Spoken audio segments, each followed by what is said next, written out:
Hello, everybody. Thanks for coming out tonight. I'm Alan Levine in the Department of Government and the School of Public Affairs here. Together with my colleague Tom Merrill, I run the Political Theory Institute, the host of this evening's event.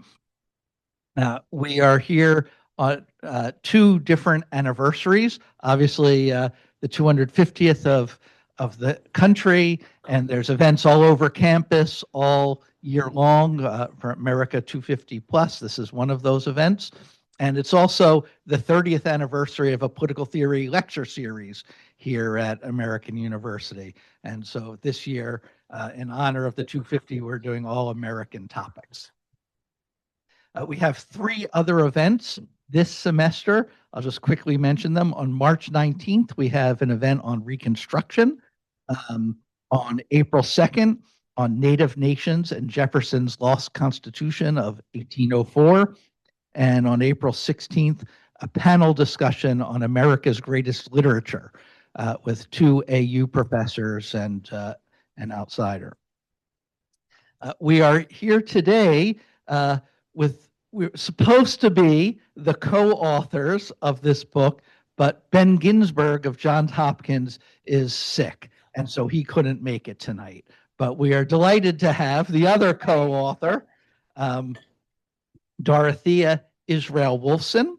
She is currently the managing director of the Hertog Foundation, one of the nation's most premier institutions for political theory for undergraduates. Previously, she was the director and taught in the MA in Government program at Johns Hopkins University. She has a BA from the University of Chicago, a PhD from Cornell, and she has published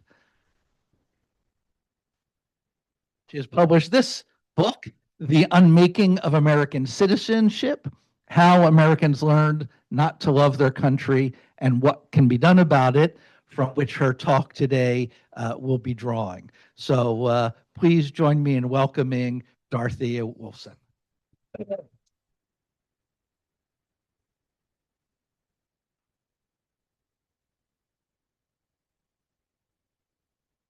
Okay, well, thank you so much, Alan.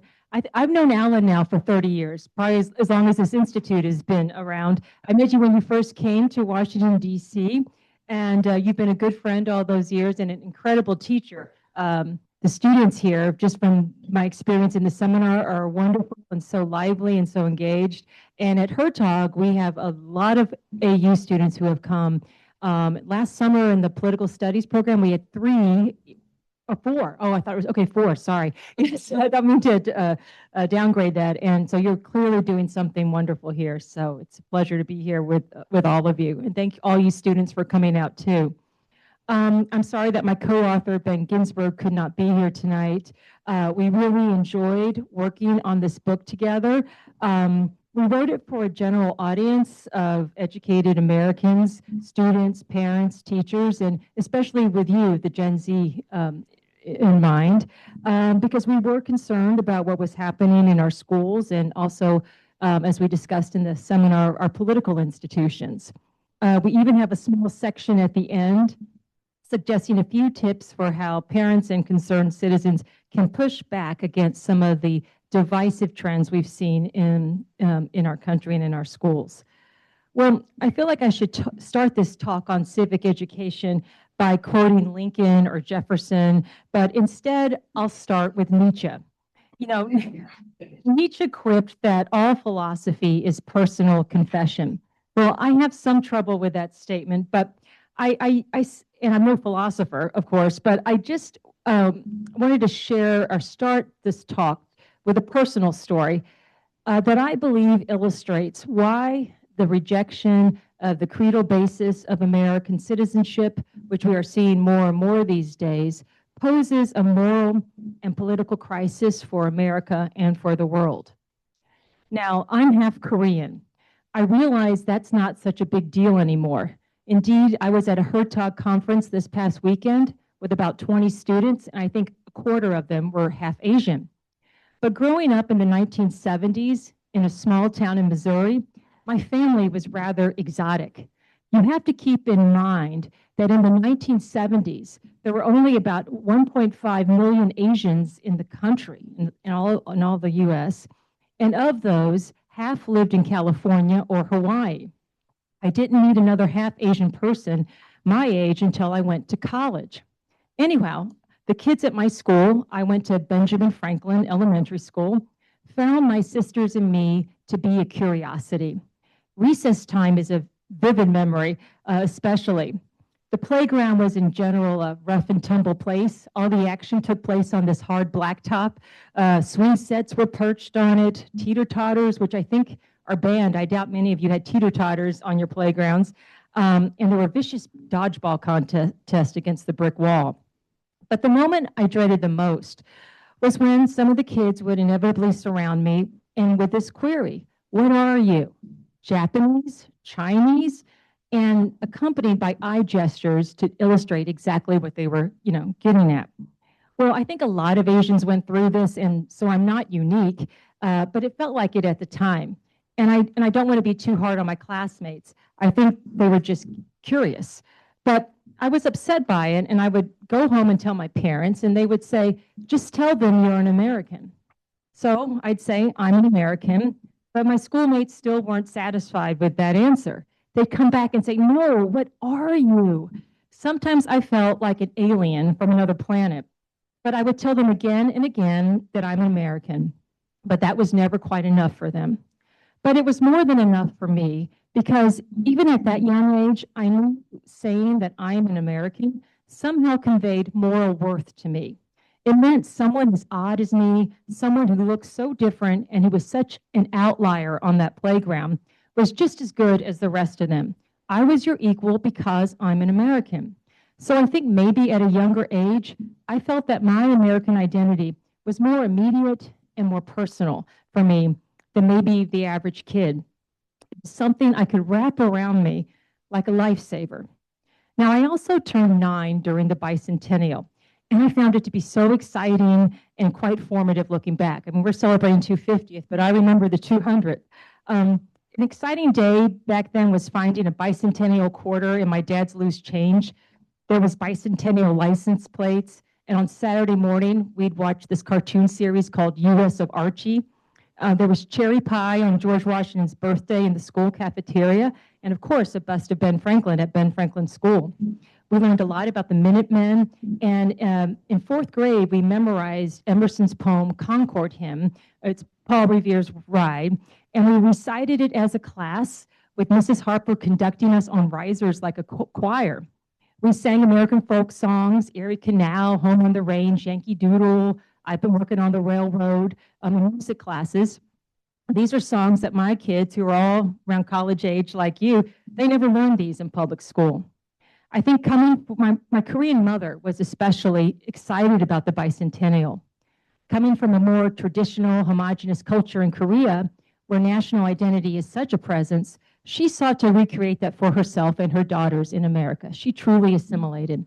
Anyhow, I think I personally felt at the time that the American Revolution was about me and my family, in the sense that the ideas behind that revolution created a home for me.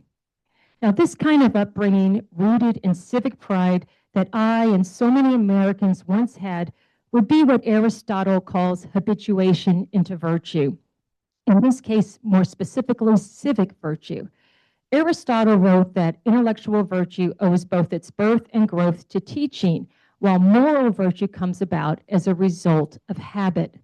We are not born good citizens. It is something that children must learn and be habituated into, and something they can learn later intellectually. Aristotle wrote in his Ethics that it is mainly up to good legislators to create laws that would make the citizens good by forming habits in them. And this is the wish of every legislator. This is still true, although in a liberal democracy like America, the forming of habits critical to citizenship takes place primarily in the private sphere, first in our families and later our schools. And of course, the family was important to Aristotle as well for that reason. These habits create a certain disposition that made children look upon America and its political institutions, if not with some gratitude and affection, at least with an understanding of its history and purpose. Now, that's not to say that we can't be critical of America or teach children the darker side of its history. Of course, we must teach about slavery, racism, oppression, and intolerant episodes of American history. But it's one thing to criticize America's shortcomings from a place of affection and knowledge or facts versus ignorance or worse, hatred. However, today, American students increasingly look at America through an abyss. Either they don't learn much about American history at all, or if they do learn anything, they are taught in many ways to loathe their country. In schools today, they are likely to be told that the creedal basis of America, the creedal basis of American citizenship is a lie or a falsehood, a false idol. And in its place, they are offered new gods to worship, the gods of identity, race, ethnicity, and gender. A 2025 Gallup poll recently showed that among Gen Zers, only 41% are proud to be American. While younger Americans, generally speaking, have been less proud of America than older folks, the 41% is extremely low compared with other generational cohorts when they were at that age. For example, 86% of Gen Xers and 77% of millennials were proud to be an American at a similar age. The American hockey player Jack Hughes seems to be an outlier among his peers. Why is the idea of American citizenship so vulnerable, even fragile? And what are the consequences for America? Can America survive if its citizens stop believing in it? In our book, Ben Ginsberg and I pose these questions and explore some foundational weaknesses in America that make it vulnerable, as well as some of the ideologies that seek to dissolve the basis of American citizenship. It's this part of the book that I'd like to focus on, and I will turn to now. One of the vulnerabilities of American citizenship is that the original Constitution says very little about it. It was only during Reconstruction, with the ratification of the 14th Amendment, that we got an official definition of citizenship. For example, we compare and contrast the original U.S. Constitution to the first Constitution of France, passed just 3 years after the U.S. Constitution was ratified.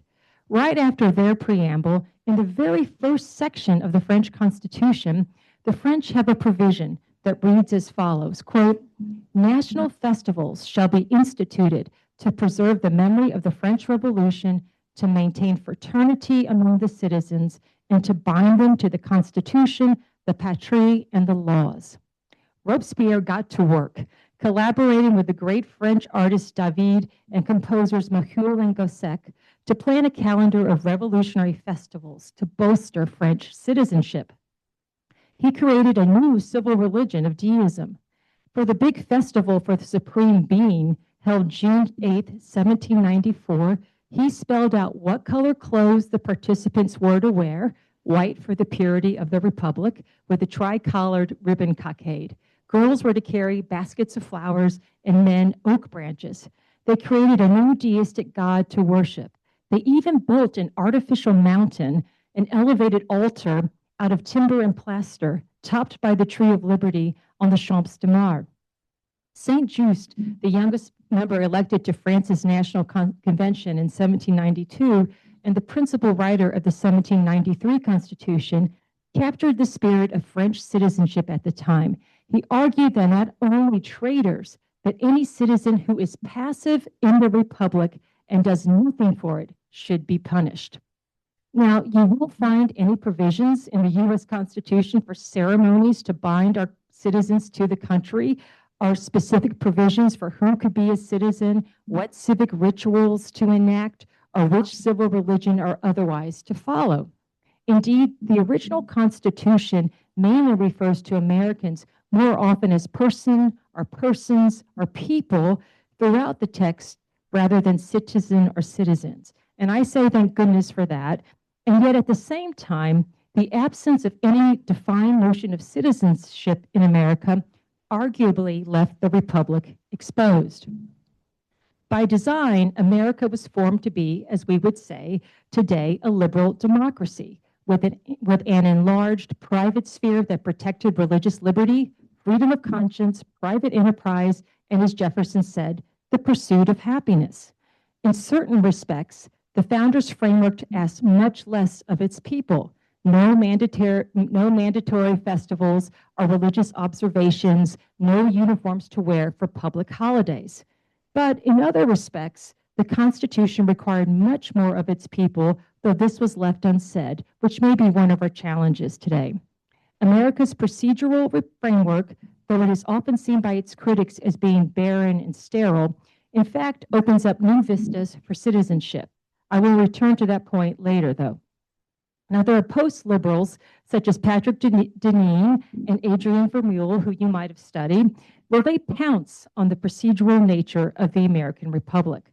Deneen has argued that the wager the founders made that politics could be organized along the lines of Enlightenment thought was a gamble, and it has failed. The idea is that rights-bearing individuals could form the basis of a political society has collapsed on itself, in his view. Our political system, argues Deneen, has rendered the American citizen insecure, powerless, afraid, and alone. Vermeule believes the Constitution itself, with its majestic generalities, fails to promote or build an authentic sense of community and needs to be rethought along the lines of what has been called common good constitutionalism. Both agree that liberalism has run its course and it's time to completely rethink the American experiment. In their view, the alternative of pre-liberal societies centered on smaller communities of shared faiths and ethnicities offers more compelling material for molding citizens and bringing meaning to their lives. America's liberal republic is no doubt vulnerable to this line of attack. It's a line of attack that is not original to Deneen or Vermeule, but stretches back to various communitarian critiques of America, which can be found on the political left and the right, as well as, of course, much earlier with Rousseau's critique of the Enlightenment. It has always been a soft spot of liberalism and of America in particular as the embodiment of Enlightenment ideas. But as I will describe in a moment, America's form of liberal republicanism has an answer to the post-liberals. First, though, I want to touch on other leading critiques of American citizenship, which will be more familiar to you, namely cosmopolitanism, multiculturalism, and identity politics. All of them, as we argue in our book, represent a descent from citizenship. That means descent is a falling off. In brief, cosmopolitanism is the idea that the most ethical and compelling attachments transcend national borders and extend to the entire world, to humanity broadly. Cosmopolitan comes from both the left and the right, from humanistic idealist strands of leftist thought to libertarian and global capitalist idealist from the right. Big tech can also be seen as a species of cosmopolitanism, with its focus on virtual communities and its creation of algorithms that further atomize individuals and separate them from their little platoons. Artificial intelligence goes even further, removing the human element of attachment altogether. As Christopher Lasch put it nearly 30 years ago, global cosmopolitans live in self-imposed exile away from common life. Now, most of you here are in college, and I wouldn't be surprised if many of you, when you went to college open houses as high school seniors, heard college administrators sell you on the idea of coming to their university in order to become a global citizen. I don't know, did many of you hear that in your talks? Yes. I say I wouldn't be surprised because I have 4 kids, and when I took them on their college tours, we kept hearing about, you come here, you'll become a global citizen. Well, college administrators love to talk about global citizenship, which is fine, but say little or nothing about American citizenship. The former is considered hip and admirable, while the latter apparently is not even worth mentioning. The second factor is multiculturalism. Now, we are all familiar with that movement, which began as a demographic fact in America as the country became more diverse over time, like people like me. However, multiculturalism went from being a demographic reality to becoming an ideological movement in the 1990s. At first, its intentions were mostly well-meaning, the goal being to help more Americans feel that they too were a part of the American experiment. Yet, as with all good intentions, there can be unintended consequences. And in this case, multiculturalism served to highlight differences to the exclusion of what Americans have in common. So-called hyphenated Americans were taught to emphasize more the first part of the hyphen, namely their ethnic or racial identity, over the second part of the hyphen, that is the American part. Consider a mundane yet telling example of the multicultural movement, the creation of heritage months. No doubt many of us enjoy, if only for the great food, celebrating today's many heritage months, Black History Month, Asian American, Hispanic American, Jewish American, the list goes on. And I'll be the first to say there's something really nice about acknowledging our diversity. It is our great strength, of course. Yet the multicultural lens through which we see ourselves today has led us to lose sight of the whole, that is, what we Americans have in common. Indeed, the Heritage Months and the like phenomenon with time become increasingly revolutionary in spirit. One is reminded just a little bit of the Jacobins who made it a priority to create these mandatory festivals in post-revolutionary France as a replacement for their traditional culture. That's how it increasingly is today, it seems, as the new calendar of festivals replace the old calendar of American holidays. Finally, there is identity politics, which goes much further than multiculturalism. Up to a point, multiculturalism accepts the basic premise of American liberal democracy. While it has replaced the notion of a melting pot for a salad bowl, well, at least we're still seen to be the inhabitants of the same bowl or the same pot. By contrast, identity politics is at war with the very foundations of American liberal republicanism. To stay with my previous metaphor, identity politics sees us as each inhabiting our own separate bowls or our own separate pots. That is, there was no melting to be had or salad ingredients to be tossed. Out of identity politics arose the doctrine of diversity, equity, and inclusion, or DEI. Now, DEI, it sounds very nice, and I know most of you have grown up with it. Yet, if we study it carefully, if we get down to its theoretical roots, we see that those roots are to be found in Marxist theory and one of its many successors, critical race theory, or CRT. Inspired by Marxist theory, which holds that the means of economic production serve as the foundation of history, political institution, and laws, and inevitably give rise to exploitation and class conflict, CRT substitutes race for class as the foundation of American institutions, which inevitably also lead down the road to exploitation and racism. Richard Delgado, one of the leading thinkers behind CRT, notes that at its heart, it questions, and I'm quoting, the very foundations of the liberal order, including equality theory, legal reasoning, Enlightenment rationalism, and the neutral principles of constitutional law. To put it another way, CRT rejects Martin Luther King's classic idea of colorblindness because such a goal is impossible given the systemic racism of our political institutions, which lie at their very core. America's institutions grew and flourished, in their view, not in spite of racism, but only as a direct result of racism. The embodiment of CRT is the 1619 Project, which we also discussed earlier. The writers of the 1619 Project, in their words, seek to, quote, reframe the country's history by placing the consequences of slavery and the contributions of Black Americans at the very center of our national narrative, end quote, and offer a new origin story to replace the old one. As we have shown in our book, our great national holiday, our national birthday, July 4th, is now considered by many young Americans to be controversial. They call it the farce of July sometimes now. Yet identity politics is not only to be found on the left. Increasingly, this damaging form of politics is to be found on the right as well. Today, there is a growing white nationalist movement on the right that embraces many of the leading ideas of identity politics. You might describe what we are seeing on the extreme left and the extreme right as a horseshoe vector. Both extremes critique and ultimately reject the American experiment in liberal republicanism on the same basis. That is, on the basis of tribal affinities and bloodlines. Another ideological offshoot of identity politics, and this is broadly speaking, is the notion of settler colonialism. It is a product of the academy, a subgrowth of colonial studies departments. While it is a fairly recent development, it has quickly become pervasive in America and the West more generally.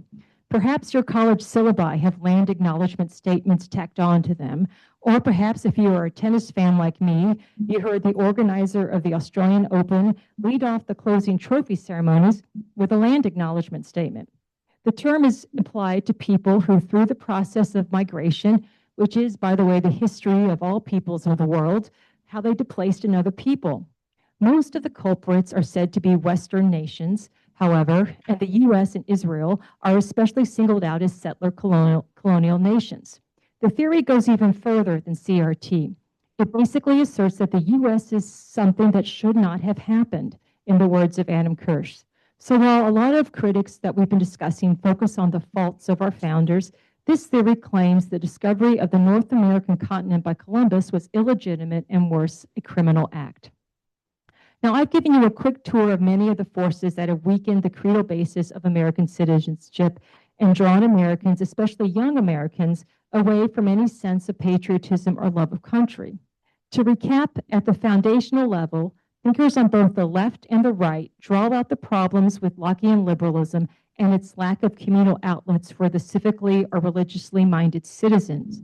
Humans are drawn to citizenship to gain meaning, either secular or spiritual, and liberalism, with its focus on individual rights, does not offer much in that way. In response, forces have arisen to fill in the void, including cosmopolitanism and its handmaiden big tech, both of which issue citizenship for global attachments. On the other extreme, multiculturalism and various forms of identity politics on the left and the right have cultivated atavistic preoccupations with race and ethnicity, tribe and blood, calling into question the very foundations of the original American ideal. Now, ideas have consequences. Colleges and universities have embraced and fostered these ideological movements, and this is especially seen in the area of educational pedagogy, which we detail in the book.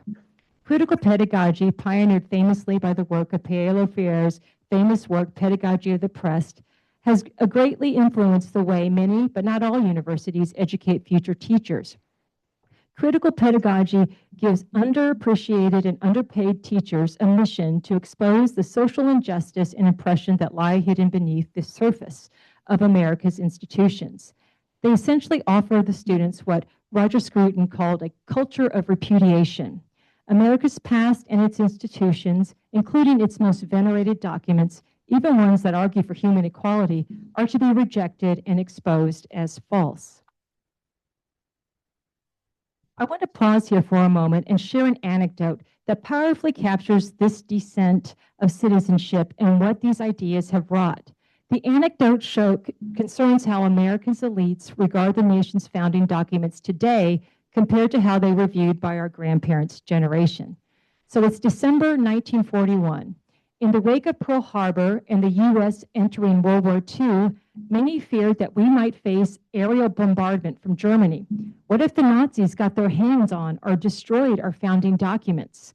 Archibald MacLeish, the Librarian of Congress, spearheaded an effort to safeguard these documents, secretly transporting them by train under armed Secret Service agents, transporting the original signed copy of the Declaration of Independence and the Constitution, along with the original copy of Lincoln's second inaugural and the first and second drafts of the Gettysburg Address, which we read this afternoon, for safekeeping at Fort Knox, Kentucky, behind a 20-ton, 21-inch thick vault door. And there, these documents remained for safekeeping until after D-Day. America's governing class back then understood the high stakes of securing these documents. MacLeish saw these documents, like most Americans back then, as sacred, the progenitors of a creedal nation. After the war, after defeating Nazi Germany, he believed they should be put on display in a shrine-like setting, and eventually they were, as part of the National Archives Charters of Freedom.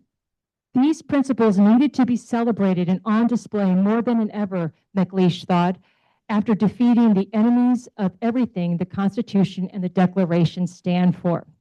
Now let's fast forward to the 2021 National Archives Task Force on Racism. Among the Commission's recommendation were the following. First, add a statement of harmful content on the National Archives website to explain that the National Archives houses contents that may be difficult or harmful to view. They implemented this immediately. In a subsection entitled Reimagine the Rotunda, the Commission criticized the Rotunda's, quote, reverential quasi-religious treatment of the Declaration of Independence, the Constitution, and the Bill of Rights, end quote. The task force objected to the name of the Rotunda itself as Charters of Freedom and recommended retiring that expression permanently as it was found to be exclusionary.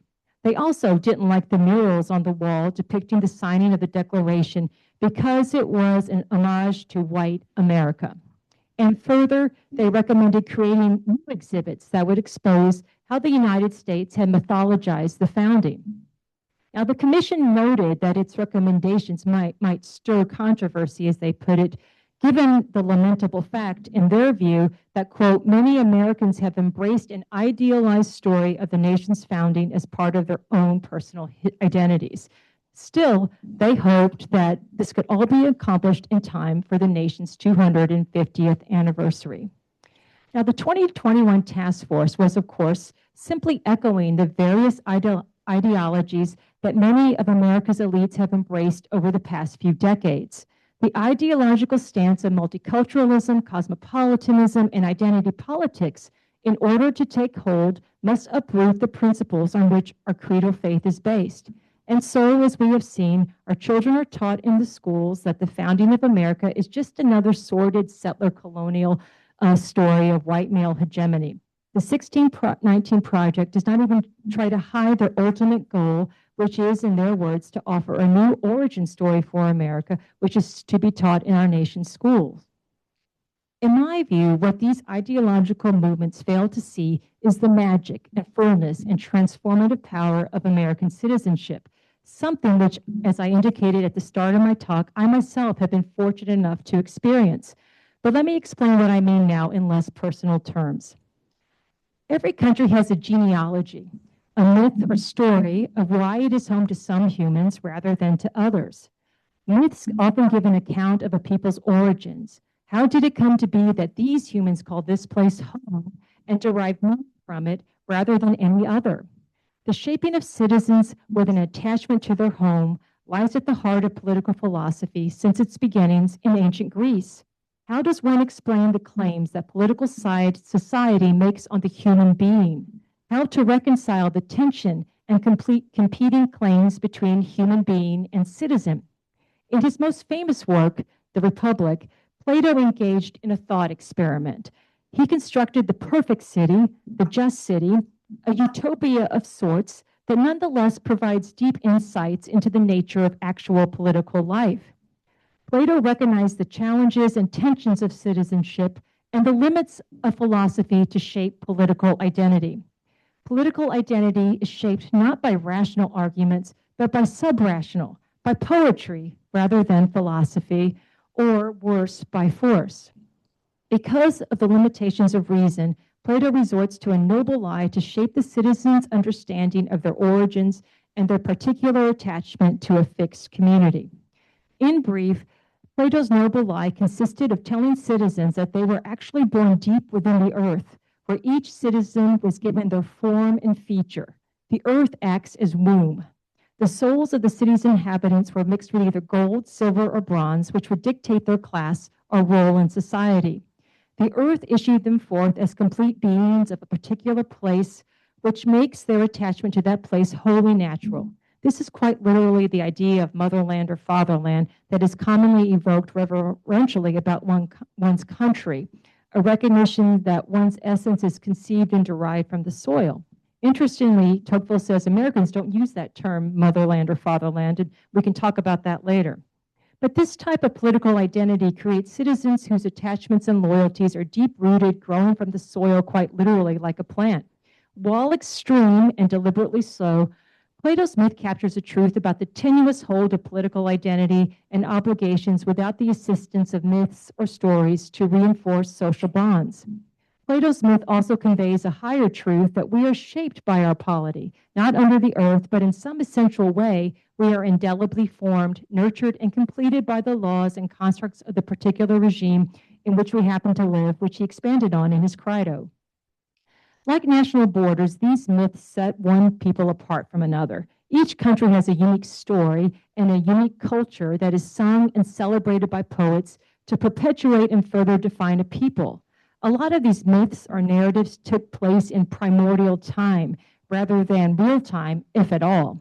To this day, modern Greeks, though now mainly Orthodox Christians, draw national pride and identity from their ancient pagan myths.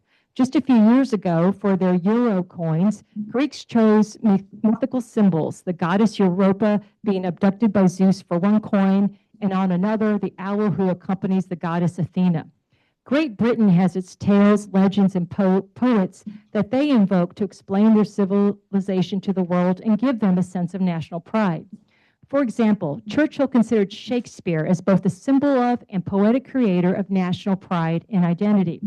Churchill singled out the famous passages from Shakespeare's description of England in Richard II. I'm sure you're familiar with them. It goes, "This royal throne of king, this sceptered isle, this earth of majesty, this seat of Mars, this other Eden, demi-paradise, this happy brood of men, this little world, this precious stone set in the silver sea, this blessed plot, this earth, this realm, this England." Churchill called this poetry, quote, "the noblest tribute ever penned to this England of ours, with words still thrill like the blast of a trumpet. They move us not only because they are beautiful, but because they are true." Now, contemporary historians like to expose American national identity as a myth created by elite white men to advance their interest. Yet, as the historian Gordon Wood has demonstrated, America's original myth would have lasted as long as it has if it did not largely reflect the hopes and the reality of more than just a few white men, end quote. What is unique about America is that its origin story or myth is actually no myth at all, much less a lie, but quite the opposite. Our country's origin took place in a real time and place, that is on July 4th, 1776 in Philadelphia, PA, and it was based on the self-evident truth central to political theory of modern liberalism, that all men are created equal by nature and are entitled to their fundamental natural rights. Now, there's a certain prosaic quality about the American myth, since it involves real, fallible men as its founders, only a few generations removed from us.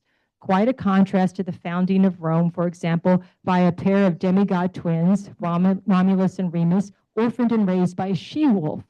But the prosaic quality of America's founding story make it in certain respects sturdier than other founding stories, but it also makes it more vulnerable.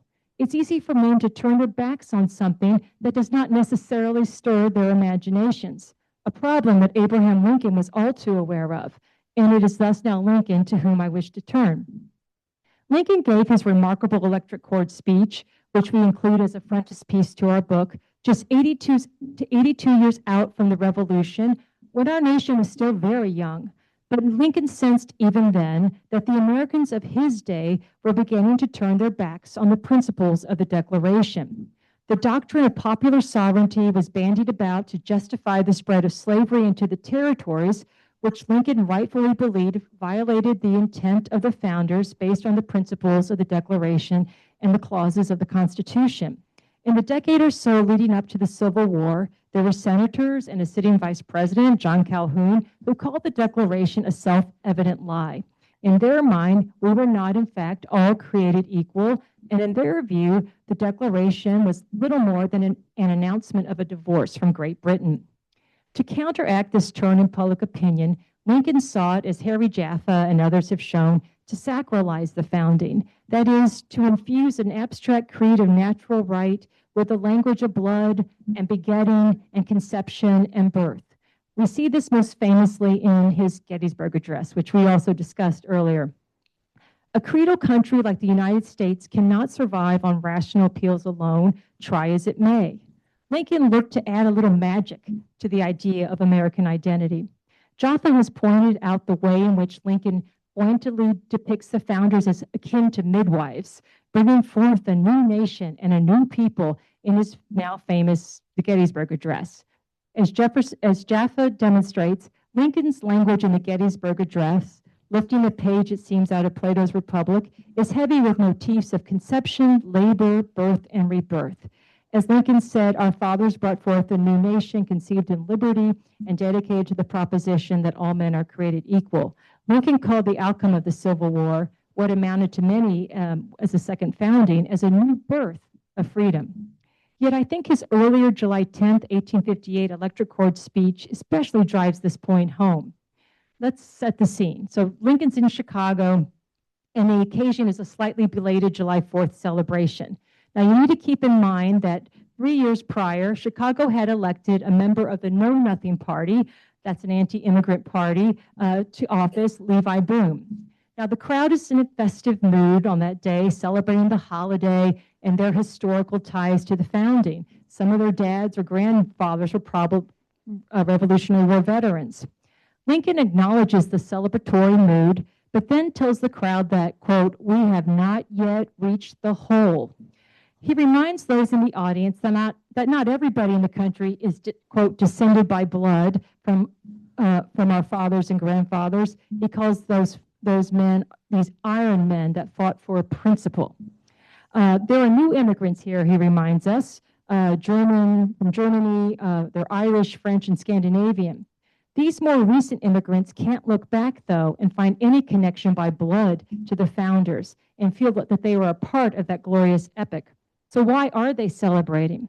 And here's where Lincoln gets to the whole of things. He connects all these immigrants to the founding. And I'll just quote, it's worth quoting a bit of it here. He says, if they look back through this history to trace their connection with those days by blood, they find they have none. But when they look through that old Declaration of Independence, they find that those old men say, we hold these truths to be self-evident, that all men are created equal. And then they feel that that moral sentiment taught in that day evidences the relation to those men, that it is the father of all moral principle in them, and that they have a right to claim it as though they were blood of the blood and flesh of the flesh of the men who wrote that declaration. And so they are. That is the electric cord in that declaration that links the hearts of patriotic and liberty-loving men together, that will link those patriotic hearts as long as the love of freedom exists in the minds of men throughout the world. And so they are, Lincoln declares. Like the Gettysburg Address, Lincoln does some birthing in this speech too, and it's even more evocative. You are flesh of the flesh and blood of the blood of those old men. They left the father of all moral principle for you to adopt and to make America your home. Lincoln quite actively here seeks to anthropomorphize the Declaration's principles by appealing to those men as our fathers. These are generative, life-giving words. Lincoln is quite intentional in his use of metaphors. The words of the Declaration are life-giving, creating a whole people connected together as if by blood and flesh, a body politic sinewed by the moral principle of equality. Lincoln here, in essence, makes July 4th, 1776, a personal history for every American. And as I've told you already, I know I felt that way as a young kid being asked what I was. In other words, we can all add those old men to the personal family tree on Ancestry.com if you have an account. As Danielle Allen put it in her study of the Declaration of Independence, its words instilled a love of equality into Americans and, quote, supported the cultivation of solidarity among people committed to their principles. In this sense, the notion of American citizenship, far from being within easy reach, is something to which we all must ascend. And ascending to this American identity represents a second or new birth for all citizens born near or far, a secular born-again experience that connects Americans directly to ideals etched on pieces of paper and to each other. For these reasons, these founding documents are viewed, or at least once were, with reverence for good reason, despite the efforts of some to claim otherwise. Now, I've talked for some time with admittedly broad strokes in order to give you the big picture. So now I'll just conclude with a few parting thoughts. I would maintain that there was something constitutive and inspiring about viewing citizenship as an ascent. That is, the taking on of something higher and morally good, attaching oneself to a community with similar goals and aspirations, achieving a solidarity among us through the principle of equality. The idea of ascending to citizenship fits perfectly in the context of the United States, a creedal nation with ideals that we can and should still aspire to. Immigrants may come to America from all walks of life and all manner of places, deeply embedded in different languages, customs, and culture. But in America, they are reborn, not under the oath as in Plato's Republic, but through two simple documents that, though nearly 250 years old, are universalistic, the Declaration and the Constitution. As the young immigrant Mary Anton, a Russian Jew who came to America in 1894, opens her autobiography, capturing the transformative power of American citizenship, she writes simply, "I was born, I have lived, and I have been made over." As much as the post-liberals say that the founders left America bereft of a moral framework, the founders were creating, through American institutions, high expectations for its citizenry. It may not be as exacting or as communitarian as Sparta.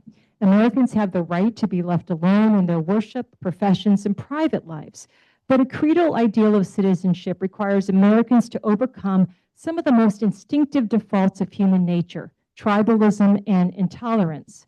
Hobbes called one of the thorniest and chief causes of social discord, quote, "a different opinion and any other sign of undervalue by reflection in their kindred, their friends, their nation." In other words, liberal citizenship requires the overcoming of our all too natural and illiberal inclination to persecute those with whom we disagree or make war on those who we believe have disrespected us. While the founders may not have codified patriotic festivals or created a new civic religion, and to that I would say amen, they set out to do something much more complicated. They created a private sphere informed by a standard maxim for free society that all men are created equal, which was codified ultimately in the Bill of Rights, including especially the right to worship and live freely as a human being. American citizenship was to be cultivated and nurtured here from the bottom up as part of civil society. Yet the private sphere can distract us from our duties as citizens, but it more often than not fosters an appreciation for the country that protects our right to pursue happiness and practice our faith. No community appreciates this more than our immigrants. I haven't spoken much about immigration, but they are among our most fiercely loyal citizens, especially the first generation, before they've been corrupted by some of these ideologies. For example, one of my former students at Johns Hopkins, Alejandro, immigrated to America from Nicaragua at the age of 13. His family was seeking to escape the drug cartels. I'm sorry, it was Colombia, not Nicaragua. And after just 5 years in the country, when he was 18, he joined the Marines because he wanted to get back to his adopted country. He told me that he loved America because of all that it offered his family, including sports leagues and recreational activities, good schools, safety, employment opportunities, and the rule of law. He had a basis of comparison in Colombia. As he told me, in the United States, the justice system worked. Judges don't get killed here for being honest. Alejandro took a bullet in the knee in Fallujah, Iraq, where he served. He was motivated to serve, even die for this country, because of its capacious protection of the private sphere, where life flourished for him and his family. Thus, the basis of American citizenship, yes, it's rooted in an idea, but it's hardly a sterile idea. Instead, it is transformational. One might even say that it is the boldest and most radically transformative conception of citizenship the world has ever seen, as it truly gives the newcomer a chance to be reborn in freedom and to be the equal of any other American, no matter how far back they trace the roots. But nowadays we have lost sight of its power, mired as we have become in retro understandings of what constitutes true belonging and true citizenship. The concerted effort by some elites to undermine the unifying arc of American ideals poses a grave threat to the ideas and practice of American citizenship. As we have seen, they have sought to call into question the American ideal of citizenship only to replace it with atavistic ideas of racial identity, racial conflict, and racial grievances. This is hardly the stuff to build national identity or citizenship on. We ask in our book if it's possible to have a politics without citizens. While nationalism is sometimes a pernicious political force, the absence of national spirit, however, can be dangerous too. A state without the support of its citizens is weak and vulnerable to both external and internal forces that wish to challenge its authority. Weimar Germany was a state without loyal citizens.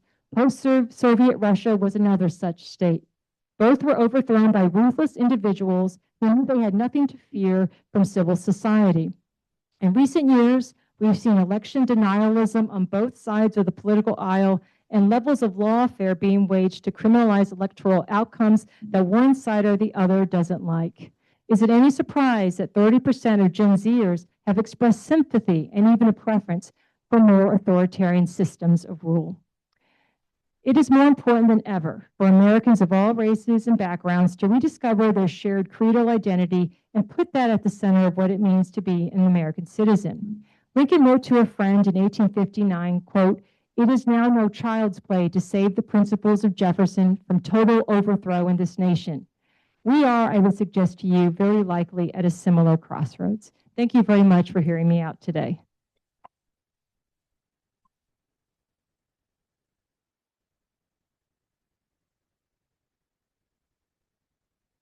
Okay, it is our custom to allow undergraduates, or to allow students the first questions.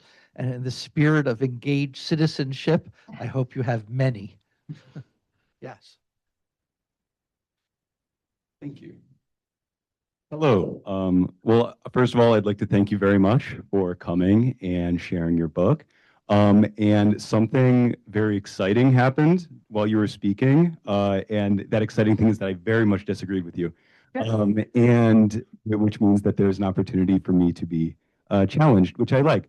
But so at the top of your speech, your talk, you said that the ideas behind the revolution gave your family a sense of home within the United States.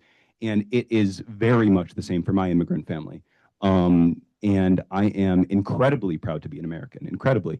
But I feel that I cannot say that without also acknowledging that I grew up in comfortable middle-class white suburbia in upstate New York.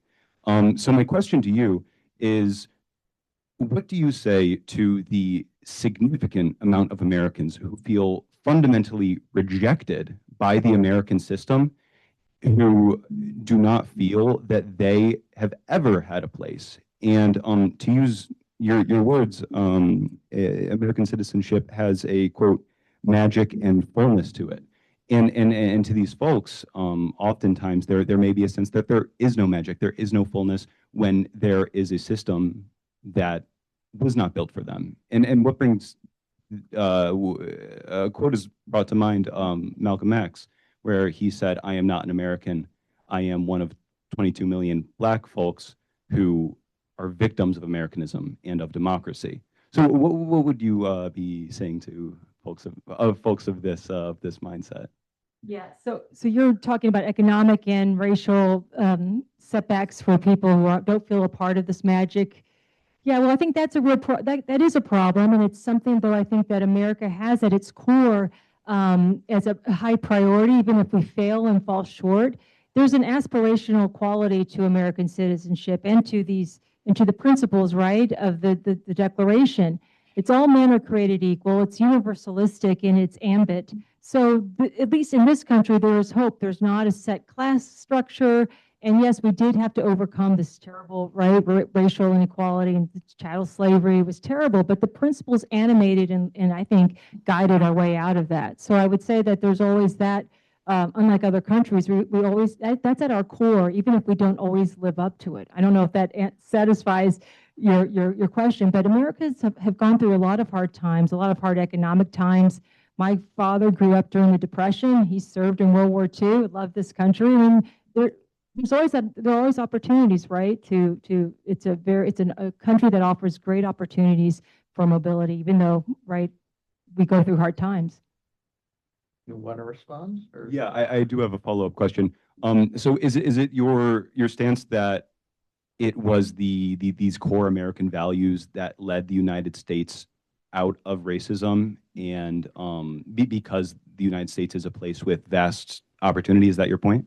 Well, yes, I mean, if you look at most of the successful reform movements in America, if you look at, Elizabeth Cady Stanton, when she wrote the Seneca Falls, she modeled it after the Declaration of Independence. She changed she changed the words around, but she thought this is the key to appeal to the Declaration and those principles.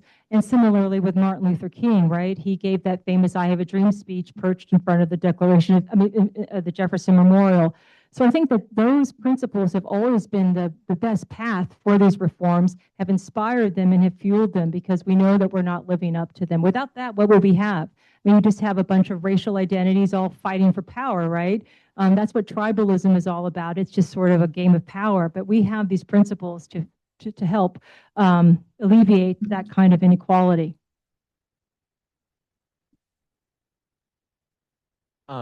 Yeah, hi. Thank you for giving this talk. I read your book, and and obviously in this talk, there seems to be a running theme throughout it about the problems with identity politics and cosmopolitanism, DEI, settler colonialism, and CRT, in that these things are, not great. They are something that should be rejected.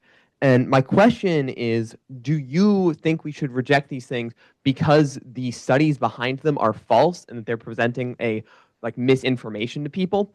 Or do you think they should be rejected because they are dangerous ideas for the American project? The latter is kind of what I have gathered from this talk, in your talk about the strength of mythology to a country and how we should not rely on rationale alone to build like a politic. Yeah, well, I think the problem with the liberal project is that, right, we don't have these festivals, we don't have a shared faith, we're not homogenous, we're very diverse. So what is it that threads it all together, right? We have to have the creedal faith, but even that is an appeal to sort of this rationality, right? And so my point was that you have to cultivate, that's what Lincoln said, look, these are great principles, but we have to make them real and alive to Americans. And so it's a very ambitious project, but it needs some help. It needs some props. It needs some support.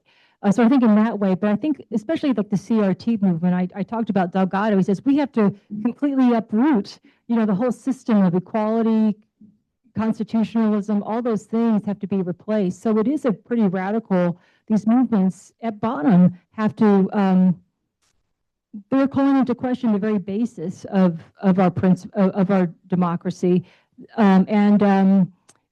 That's what the 1619 Project says. It says we need a new story, we need a new origin. So how is that going to happen, right? I mean, we're on fragile ground already in many ways, but it's been bolstered by great statesmen like Lincoln and others who have served to kind of add that poetry and that language to edify and to remind us of what a high calling it is.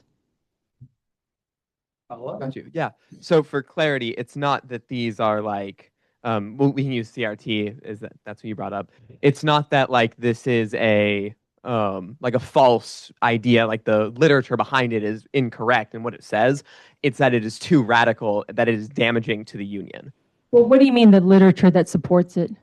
Like the argumentation is not that, these are the arguments that they say for why we should have this like reformation of the Union, why people believe in critical race theory. It's not that the reasons they believe it are like misfounded. It's that the critical race theory itself, if believed, is dangerous. Well, I think those two can be similar, right? But yeah, that's the point, because they make these arguments, but they're based on this whole reorientation. They're radical, they're revolutionary, and they really want to they call into question the very basis of a liberal society, right? That's based on reason, on a rule of law, on color blindness. They want to recast everything in terms of race and tribe and ethnicity. What kind of a country would that be, right? I mean, that's what I think. It's just going to be about power and grievances, and it's not going to be a very cohesive, I think, society. Thank you.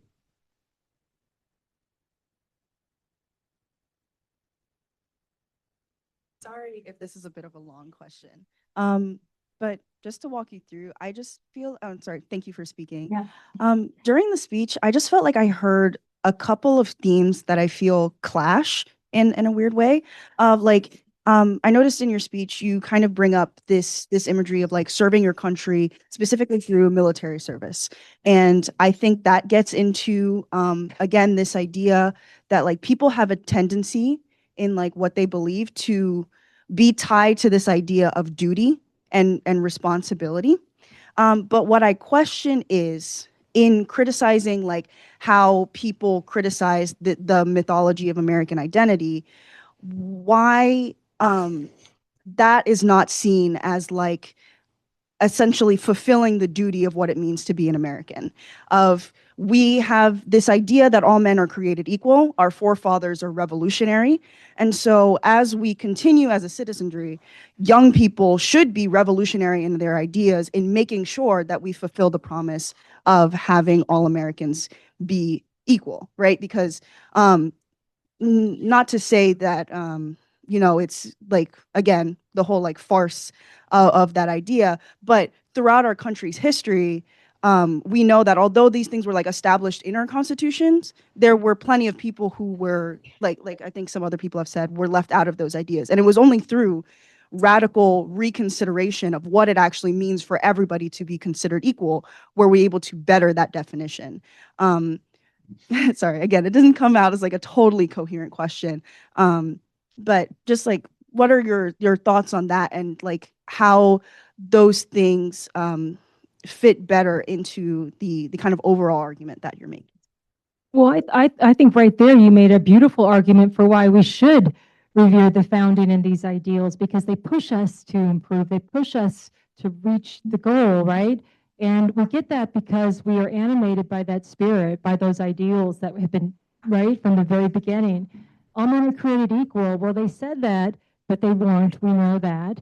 But that they still said it, I think, is very important and instructive and inspiring. So I think what you said is very much in keeping with the spirit of being a good American, to continually strive to improve. It's just very, very, so I'm not sure what you're objecting to. I don't know, maybe we took a few things a little bit too personal as like the corrupted second generation or any of those things. It's just like, I don't know. I've really only engaged with these ideals probably through, again, that like more like radical interpretation of them. And I feel like we still get to the same conclusion.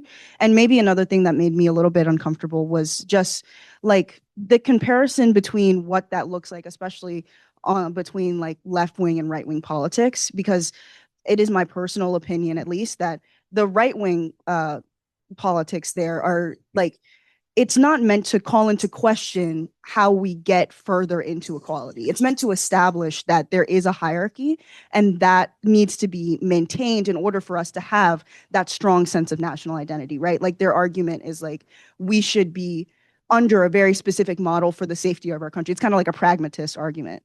And I feel like even if it can be more radical on the other side, at the very least, the consideration in left-wing politics is a little bit more of a push towards equality there. Well, I think the word that is key to both of those movements, I think you're right. I mean, I think, but you said fragmentary on the right. It's more fragmentary.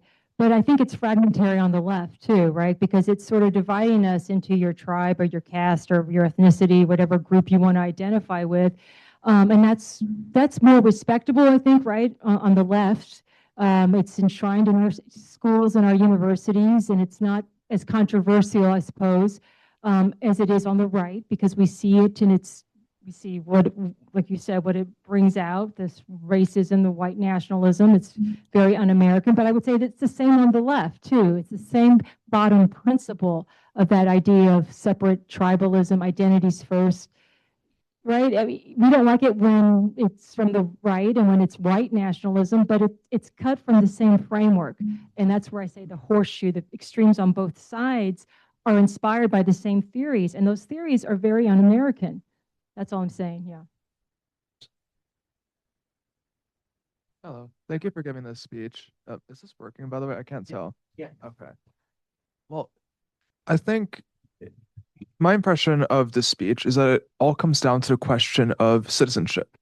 And it seems to me that you're describing a sort of virtue citizenship, where you want to habituate citizens into following or at least trying to follow the ideals that America was founded on in the founding documents, the liberal concept that all men are created equal and have these Lockean natural rights.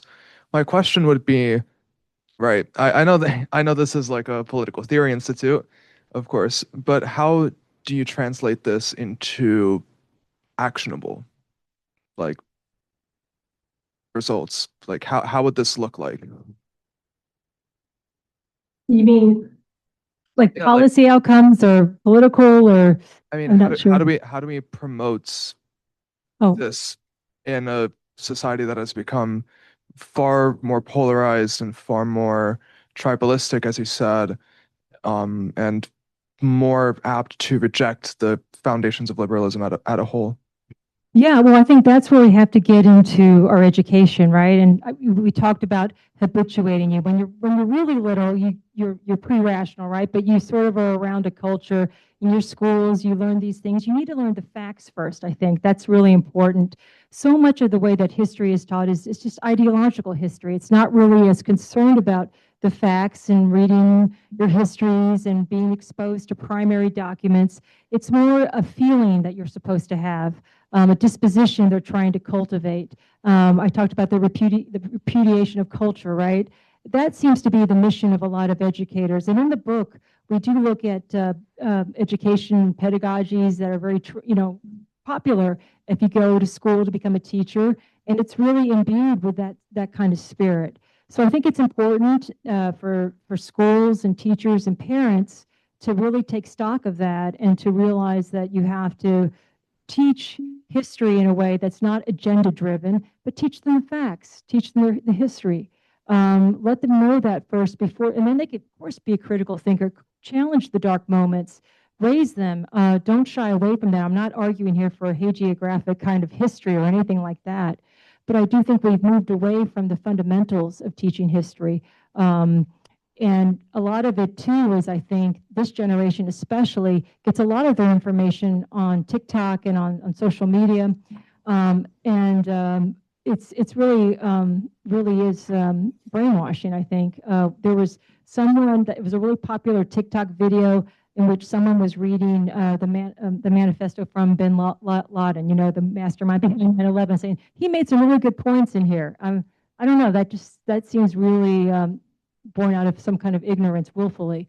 I'll give an example from my own family, my extended family, having a conversation about Lincoln, and she was in college at the time, and she said Lincoln was a racist, and I said, "Oh, have you been reading Lincoln? Have you read Lincoln's speeches? Are you taking a history class?"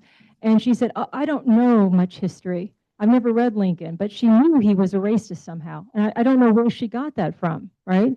How do you get that without reading Lincoln or studying history? It's just out there now, I think. So I think that's corrosive. Does that answer your question? I think it really does come to going back to the basics in our schools. And also I think it's really important for parents to step up to the plate. I know it's hard, but I think a lot of these things happen. Like I said, we're in a liberal democracy. We don't have the state telling us what kind of citizens we should be.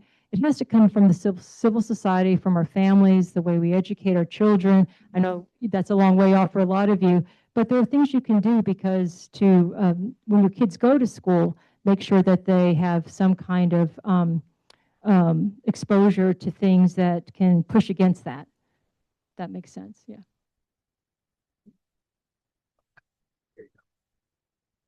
Hi. First of all, thanks again for the talk.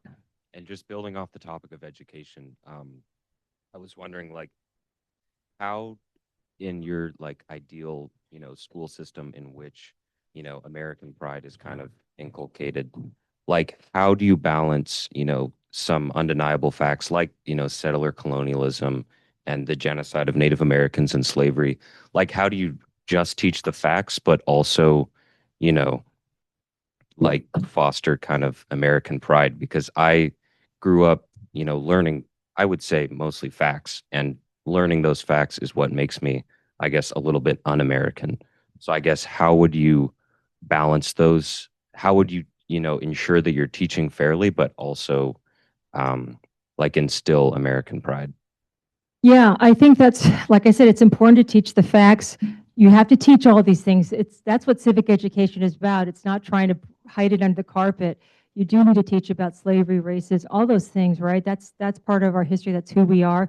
I think the Nicole Hannah Jones, the 1619 Project, I have issues with it, but there's something really beautiful about what she says about all the contributions that Black Americans made to this country, how they were here longer than most Americans, and that needs to be highlighted and brought out. I completely agree, and as well as the terrible injustices.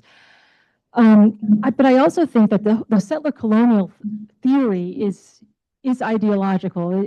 It's skewed, so you need to look at that with open eyes, I think.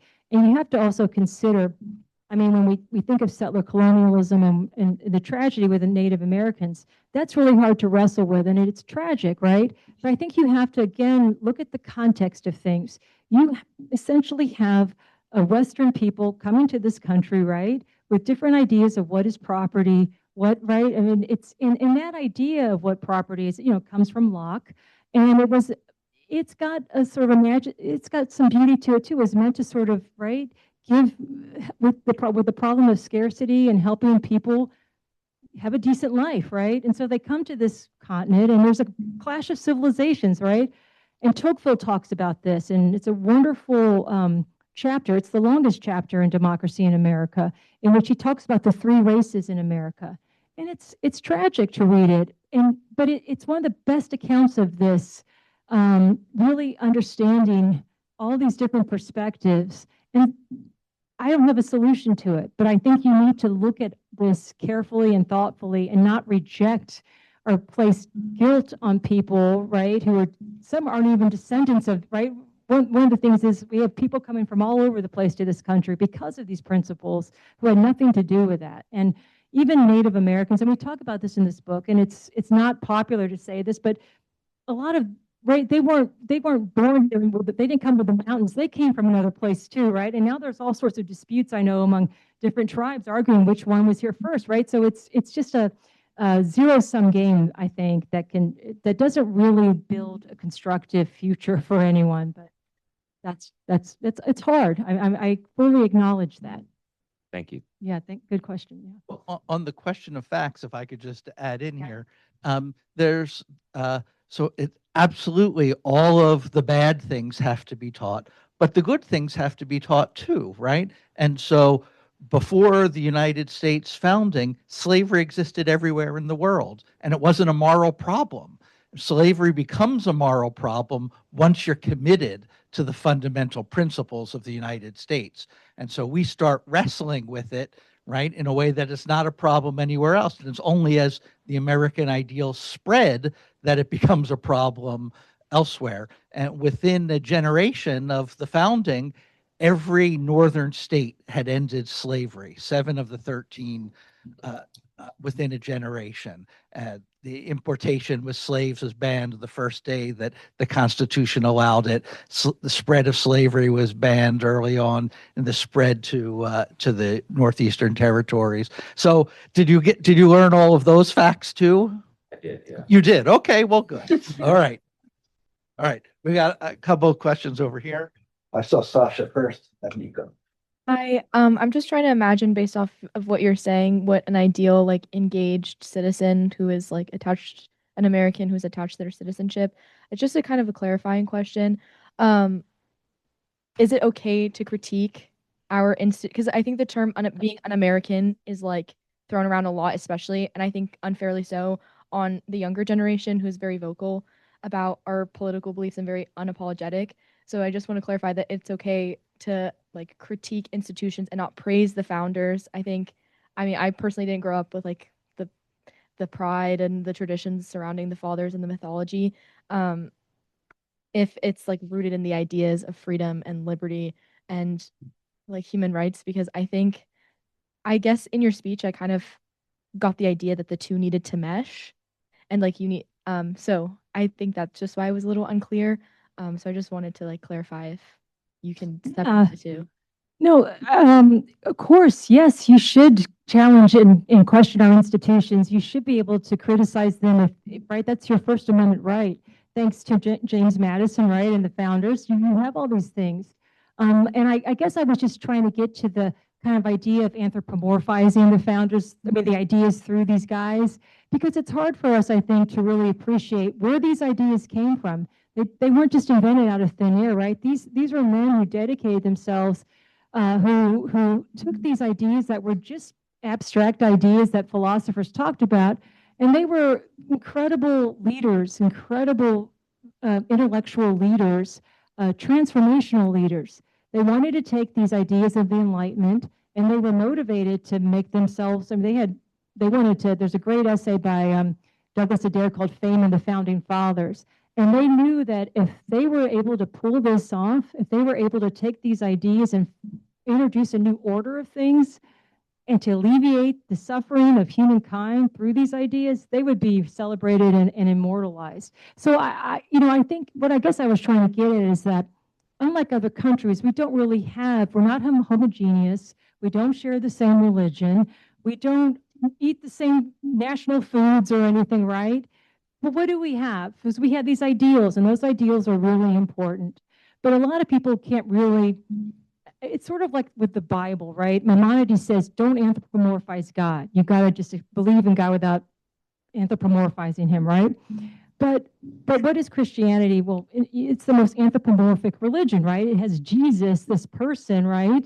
That made it spread like wildfire. And I guess even in the, in the Torah, the Hebrew Bible, you have all these patriarchs and matriarchs who are very flawed human beings, by the way, but really kind of connect you somehow to these important ideas. For the average person, they might need a little help. That's what I'm saying, the average citizen. So you have these founders who risked it all, who pledged their lives, their fortunes, and their sacred honor for these ideas. And so I don't think yes, you can completely hate George Washington and be a great American. There's no doubt about it. But I think it's kind of nice if you can point in terms of civic unity to some of these old men, as Lincoln say, hey, we're all connected somehow. We're all connected to them, but more importantly, it's to their ideas. I don't mean to conflate that, but I think it's a nice thing, though, too, especially in our 250th. Yeah. Hi, thank you again for your talk. I was thinking about my own education up while you were speaking, and I was thinking about how I feel as though my education, especially primary, was very America focused. I feel like I grew up reading the Declaration and the Constitution and the Gettysburg Address, and I'm from a very rural area, so it wasn't like a sort of big movement there or anything, but I went to Gettysburg when I was younger as well with my school to learn about the history there, and we talked about the Gettysburg Address. And then in college, I've learned more about the founding specifically, and I do think it's made me more patriotic and grown. I feel like I have much more respect for the founders in many ways. Simultaneously, I find myself wanting us to live up even more to the ideals that they put forth. So I guess in that sense, I feel sort of contradicted by your arguments I feel very patriotic and a lot of respect for our founding. And at the same time, I find myself more critical because I want us to do better and to continue fulfilling the ideals they set forth the best we can.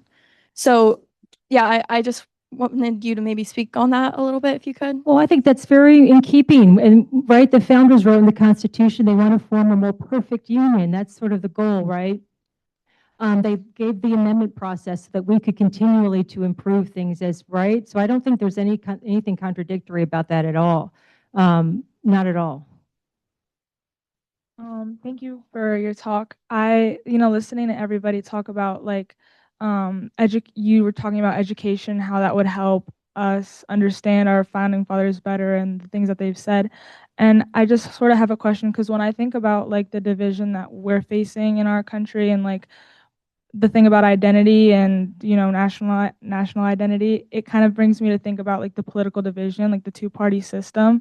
And I'm wondering if you think that because our government has changed so much since the time of the founding fathers, with Democratic Republican versus and how it's turned into like Democrat, Republican. Do you think that like structural reform would be something that would help our country, or do you think it's just too radical and would like kind of go against our democratic ideals? There's a process for that, of course, right? Within the Constitution that we could change whatever we want to, basically. And you have to keep in mind that, yes, we do live in a very partisan moment, but we've had very partisan moments throughout our history, even at, Jefferson versus Adams, right? We've had, this, of course, the Civil War. We've been able to get through them, through the institutions that were created, through the amendments. I mean, Dr. Levine talked about the end of slavery, the 13th, 14th, and 15th Amendment. That was a real resetting, right? But it was able to address the problems of the time. But, right, I think that's written into our rights as citizens to improve our institutions. Hi, thank you. I'm a AU history graduated undergrad history here, and then master's in liberal arts from Johns Hopkins. Wow. And I'm also pretty active in my Daughters of American Revolution chapter. And one of the great opportunities we have in that is the naturalization ceremony, of where we have all these very informed, hungry, new citizens. And you alluded to that sentiment in your discussion. And I mean, do these, I would say, kind of the current, do you see that as saving grace in this country, of where we have the new lifeblood in this country, which has always been the saving, the saving current of who appreciate, it's phrased badly, but who essentially give new lifeblood to this country each time for years? Oh, yes, yes. When you think about immigrants who come here, they're coming here for a reason usually, right? They're coming to leave a problem often, or to have better opportunities. So they come here and they do have a basis of comparison. We talked about that in class as well. So and those were some of the stories in the book from some immigrants who really appreciate the opportunity. So I think they're really one of our most important groups, to be sure. And it's really wonderful to see those naturalization. And we talk a little bit in the book about the test and how they study for them, and the questions they're asked. And many of them probably know more about our history, right, and our principles than the average American. But to be sure, it's a unique thing about America. We talked about this as well in the seminar, but like Europe, for example, didn't really become as much of an open immigration countries until the last maybe 50, 60 years. But we have a really good tradition here of assimilating, and that's something that we need to do. There's a lot of scapegoating against immigrants, and part of the problem is we don't assimilate them as well as we should. Hi, my question is, how would you respond to individuals who feel alienated from their American citizenship because of the nature of American politics and policy, like women, queer people, immigrants and children of immigrants, people of color, especially now? How can you expect them to align with the supposed national identity that continues to disillusion them? Yeah, well, I think it's important to make a distinction between policies that are happening now under an administration and the general principles of the regime, right? I think that you will live in times, I mean, even when Lincoln was elected, right, in the first inaugural, he told the South, look, I'm only here for 4 years. You can always throw me out after 4 years. Like, don't panic. This is, right? And I think there's a sense in which a lot of people aren't happy with this president or another. And that's your right, and that's your right to protest. It's your right to feel disappointed and upset. Absolutely, but I think that there's a conflation sometimes of a particular administration or their policies in America as a whole. Does that answer or help?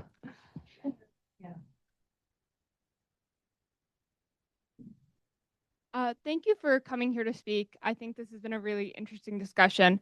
One of the core points of your argument seems to be separating racial, ethnic, gender identity from the American national identity and patriotism. However, I would argue that a lot of people in America actually feel the most patriotic when their identity is represented. I speak for myself, and like my mother, my grandmother one of the most patriotic moments of our life was when Kamala Harris was made vice president, because we saw a woman like us, hold that stage. And I think that goes for a lot of it. How many times each Olympics we're talking about where the people come from in the US and what cultures and heritage they represent. And that often boosts the patriotism of those cultures and people of that heritage. I think our diverse heritage is uniquely intertwined with our American identity. So I'm curious how you think that patriotism related to our identity exists when your argument is as I understand it, is to separate our identity from our patriotism. Yeah, I think it's a matter, again, of emphasis here. Of course, I think I said in the talk that diversity is one of our greatest strengths, right? That we have this credo country, that you can come from whatever country, whatever background. You could be someone like me in the 1970s who is half Asian, and you feel a part of this country and you celebrate. I love my mom's bulgogi and her food that she made, and you rightfully celebrate those things and identify with other people who share those interests or those backgrounds. It's really great. But I think the only point is that the multiculturalism tends to put those separate identities as more important than what we have in common. And that's the only illustration of that I would say would be, I mentioned, those heritage months. And I always like May because it's Asian American Pacific Islander month, right? And that's really nice. But I also, one of the things that I found as a parent and as working in a university was there are a lot of Americans who don't want to celebrate July 4th. And they're happy celebrating their monthly heritage months, and that's great. Good for you to have all those things too and to look forward to that. But why not July 4th? For some reason, that celebration, there are all these polls now that show that Americans they feel ambivalent about July 4th. And even Thanksgiving is a day too. Well, happy Thanksgiving if you celebrate it. I just don't understand where that's coming from, I guess. Right? I mean, why? Do you see what I'm saying? That it's good to have the diversity. It's good to celebrate your cultures and seeing people shine and succeed who are like you. I don't think there's anything wrong with that. I think that's really nice because America is the place, I think it was Melville who said that when you go to America, you can't trace, the blood is so mixed here with so many different people that it's a universal fraternity in America, right? Because we are so diverse. And that's the beauty of this country, of course. But that there has to be something in common. And the reason we are so diverse is because we have this creed, right? That was established in 1776. And those old men risked their lives, their fortune, and their sacred honors to make sure that you and other people could celebrate our diversity, right? But you can't really celebrate that diversity unless you have the protection of natural right, which is what they established. So why not? That's all I'm trying to argue. If we move completely into tribalism, if we move completely into just celebrating the particular, well, then where's the protection? Where's the universal, commitment to these natural rights, right? Because you have to transcend to that in order to protect the particular. Thank you for speaking with us. I agree. I agree. I think I'm the same goal as you on what we want. I want a shared civic identity. I very much disagree. I've read your book on how do we get there. I kind of want to talk about higher ed and ask a couple questions about that. Just to sort of related. You kind of have this. You go into this history of higher ed and sort of how it used to be dominated by conservative business elites, and you kind of introduce it with these two sentences that I don't want to say contradict each other, but in tone, they have a very different connotation of how you want to frame that, whether it was a positive or a good thing. And then you also discuss the climate now and how that is also a bad climate and an overly liberal climate. Is that sort of you're calling both out as problems? Because the historical climate I would see as an issue if you get fired for being an anti-monopoly professor. Oh, yes. Yeah. We weren't celebrating that as the good old days. We're just showing that there have been these trends in higher education and how we arrived to where we did today. Now, that was just a sort of a historical looking at the development of the university, of course. Okay, cool.